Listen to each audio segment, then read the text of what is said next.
Hello there and welcome to this Astranti industry analysis video of Trayyner. In this video we're going to go through the type of industry that Trayyner operates in and give some key examples that you might use in your exam. Before we get into the analysis itself though, we need to set out why we're even doing an industry analysis. Well, this is because the examiners say that they expect an awareness of the industry to be shown in the answers that you give during the exam. They expect an excellent knowledge of the pre-scene industry, and you should take the time to understand the industry because it will help you, most crucially, maximize your marks in the exam. So there's one benefit of the industry analysis for you, but the other thing you need to bear in mind is that there's the role you'll have to play as well. You will be the financial manager at Trayyner's head office, and your primary responsibilities are associated with management accounting, and that you report to Zodzi Sikata, who is the senior financial manager. We bring this up because you're expected to answer these questions as if you really were the finance manager at Trayyner. The point of this industry analysis is it will help you give logical business advice and give you examples that you can use that will ground your answer in the real world. And this isn't all just us saying you should do it. Some students have said in the past that they wished they had done more revision on the industry. They have said that they found the exams to be extremely practical, and so as a result of that they wish they had studied more of the industry and less time on theoretical revision. A combination of having both practical information to use from the industry analysis, the pre-scene obviously for the exam, and then the theoretical knowledge that you've learned in your CIMA is going to be key when giving answers, as a combination of all three is needed to give the right answers and get the most marks. But there's a caveat. The industry is absolutely massive, okay? Any industry for any company is going to be large, and so there's just simply too much information for you to write about in 45 minutes. So that's where we come in. In this industry analysis, we've scoured the web, we've looked at journals and magazines for the most relevant information that you can use in the exam. So we've done the difficult job of actually collecting the right information for you. So all you have to do is read this report and learn the key points for the exam. So without further ado, let's actually have a look at our first proper chapter.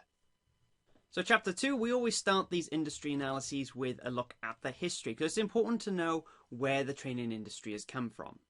So the whole point of training is to pass on new skills to others. That's not a new concept, it's been around for millennia. Okay, we can see it in ancient times with the use of apprenticeships, where of course you had someone who was an apprentice and a master, and the idea was that the master would pass on skills to the apprentice. This then became more institutionalized as we got to the early modern period, where you had the introduction of guilds, and so there was some sort of monopolization of knowledge in this area.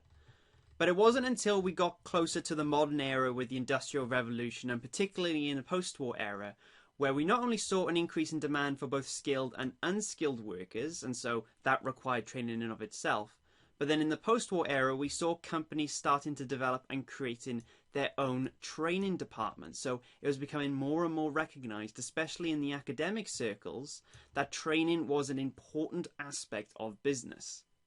And now in the 21st century, in the digital era, the growth in telecommunications have simply allowed training to take on a life of its own.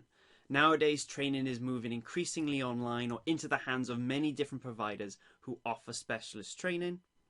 And since the post-war era, there is now an even greater emphasis on leadership development. We've started moving away from just thinking of technical skills to be trained, and now we're thinking about what soft skills we can give people, what soft skills can be trained, because those are seen as being absolutely crucial for a business's success and for leaders to do their job effectively. And so it's with this reason that leadership training is actually one of the fastest growing markets in the training industry. So if we look at our pre-scene then, how does the history apply? Well, we know that Trayyner was founded in the 1990s, so it's a relatively young business compared to maybe some of the post-war training industries. However, the company came in at a time when globalization and the internet were beginning to take hold. So this has allowed it to perform its global activities, where we know it operates in many different countries. Globalization has certainly helped that endeavor. However, because of the time in which it came in and Trayyner's way of doing business, it is also vulnerable to newer businesses that have developed an online-only strategy.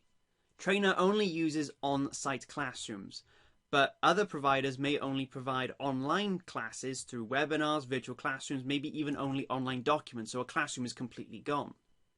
We're not seeing anything in the pre-scene that Trayyner is looking to use the internet for hosting training sessions or to move some of its content online. So that means that Trayyner is vulnerable to some of the more agile and younger online businesses that are taking advantage of this new technology where Trayyner is not. Now, while I've got your attention at the end of this video, I'd like to make you aware of the other products that Astranti sell as part of the case study course. So the first of these is a series of study text and tuition videos, and these come in two flavors. You have our written study text if you prefer learning through reading, or you can watch our videos if you're more of a visual learner. Now, to start with, we have an exam technique study series, which breaks down how to succeed at various case study levels. We'll be looking at exam technique, writing style, and planning that you need to nail to be successful in your case study exams. And to accompany this, we also have a revision series dedicated to the theory side of things. This is because at the case study level, there is a large amount of theory you need to be capable of using in your case study exam. So what we've done here is we've taken the key areas of the theory from the 3 case study levels and condensed them into a series of chapters to help focus your revision. Moving away from the more generic products and onto the products that are specific to the case study pre-scene, the first of these is the pre-scene analysis video series. First and foremost, this contains a series of videos where we break down the relevant pre-scene at the appropriate level of the qualification, page by page. And throughout this video, we bring out all the key points that could be relevant for you in your exam, looking at various topics and things you might need to consider when revising for the case study. And then to supplement the pre-scene analysis, we also have 2 videos. We have the strategic analysis where we give a broad overview of what kind of strategy the pre-scene company is using and where it might be going in the future. And then we also look at the top 10 issues that we think this pre-scene company might be subject to and something that you may need to take into consideration when revising for the case study. We then provide an industry analysis document and accompanying video. CIMA like to see you demonstrate wider industry knowledge in your exam, and this is what this industry analysis does, as it gives you the wider industry knowledge you need in order to fulfill this requirement.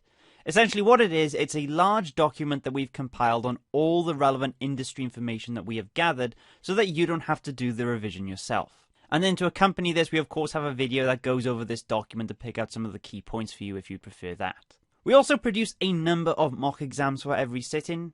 We write 5 mock exams for the first exam sitting, and then we add 2 more supplementary mocks for the second exam sitting. We design these mocks around the specific issues relevant to the pre-scene and make them as close to the real thing as you will see in the case study exam as possible. So these are a great way to practice your exam technique and test your knowledge of the pre-scene company under timed conditions. And then to add value to this product, we also offer a marking and feedback service.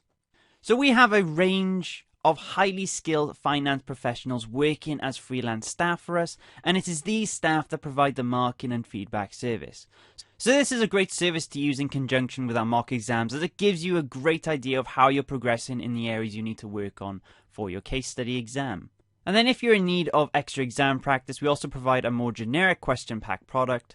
So obviously there are only so many questions you could write about on a specific pre-scene. So what this question pack is a series of generic questions on generic scenarios that we come up with at Astranti, whereby we look to test specific topics that come up regularly in the case study exam.